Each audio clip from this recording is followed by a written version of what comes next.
প্রথমত নির্বাচন নিয়ে আমাদের আমরা যেহেতু এই শেখ হাসিনা আমলেই মানে শিশু থেকে কিশোর হয়েছি, কিশোর থেকে এখন যুবতী মানে তরুণ হয়ে গেছি। সো নির্বাচন জিনিসটা আসলে কেমন হয় ওইটার কোনো প্রপার উদাহরণ বা প্রপার দৃশ্য কিন্তু আমরা আসলে দেখি নাই, কারণ আমরা খুবই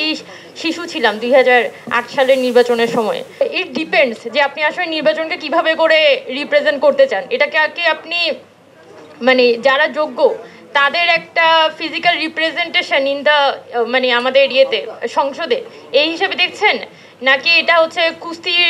মানে কাবাডি খেলার পরে হচ্ছে যে জিতে চলে আসে বাহুবলীর মতো সে হচ্ছে গিয়ে সংসদে রিপ্রেজেন্ট করবে এভাবে দেখছেন? এটা আসলে অনেক বড় পারসেপশন, যেটা আসলে আমাদের এই অঞ্চলের আসলে মেইলদেরকে কাইন্ড অফ সিগনিফাই করে, তারা আসলে কিভাবে করে ফিমেলদেরকে দেখে। So it kind of hearts me যে আমাদের পলিটিক্যাল পার্টিগুলার পারসেপশন এখনো পর্যন্ত মেয়েদেরকে খুবই দুর্বল, অবলা, এবং এই পারসেপশনের বাইরে মেয়েদেরকে আসলে দেখতে পারে না। নারী নেত্রী মানেই হচ্ছে যে অমুকের খুবই সে দেখা যাচ্ছে নানান ধরনের ফন্দি ফিকির করে তিনি ওই সিটটা বাগিয়ে নিয়েছেন, এবং পরবর্তীকালে খুবই একটা হীন প্রক্রিয়ার মধ্য দিয়ে হচ্ছে যে এখানে দেখা যাচ্ছে এখানে এই সংরক্ষিত আসনটাতে তার মনোনয়নটা পেতে হচ্ছে, অথবা নর্মাল যে জেনারেল ইলেকশন সেখানেও হচ্ছে তার মনোনয়ন পেতে হচ্ছে, যেটা যে কোনো সাধারণ নারীর জন্য খুব বেশি ডিগনিফাইড হয় না। যার কারণে যখনই আমাদের যখন আমি উমামা ফাতেমা যখন ইলেকশন করতে আসছি বা আমি যখন হচ্ছে পলিটিক্সে আসছি, তখন আমার ফ্যামিলি আসলে আমাকে কি দেখে বলবে যে হ্যাঁ তুমি ওর মতো হও, because I don't have that kind of figure যাকে দেখে আমার ফ্যামিলি আমাকে পুশ করবে যে well you have to be like that. কারণ আমি নিজে বলি যে আমি বেনজির ভুট্টোকে অনেক পছন্দ করি, শি ডাইড, বাট বেনজির ভুট্টো যে ফিগার বা ইন্দিরা গান্ধীর যে একটা গডলি ফিগার ছিল,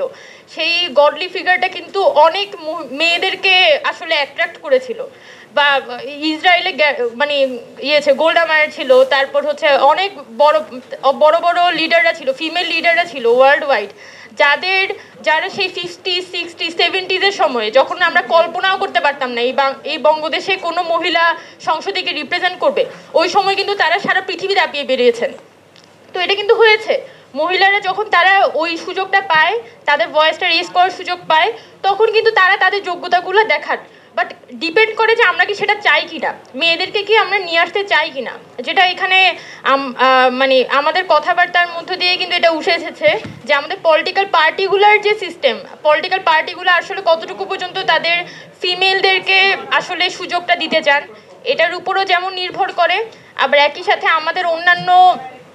সোশিওলজিক্যাল ফ্যাক্টর যেমন আছে, যে যদি হচ্ছে আপনার নির্বাচনী কেন্দ্রের মধ্যে এরকম মারামারি হানাহানি হয়, তাহলে এই দায়িত্বটা তো অবশ্যই এখানে নির্বাচন কমিশন এবং আমাদের যে পুলিশিং সিস্টেম তাদেরকে নিতে হবে। আমি যদি এইটা বলি যে একটা ফিমেল ক্যান্ডিডেট সে ওই মারামারিটা হচ্ছে কোনোভাবেই সহ্য করতে পারবে না, সো আমি তাকে মনোনয়ন দিবে না, তার মানে তো আমি ধরেই নিচ্ছি যে ওই ব্যবস্থাটা এক্সিস্ট করবে, নির্বাচন হইলেই ওখানে মারামারি হবে এবং দিন শেষে মাসেল পাওয়ার দিয়েই আমার ওখান থেকে বের হয়ে আসতে হবে।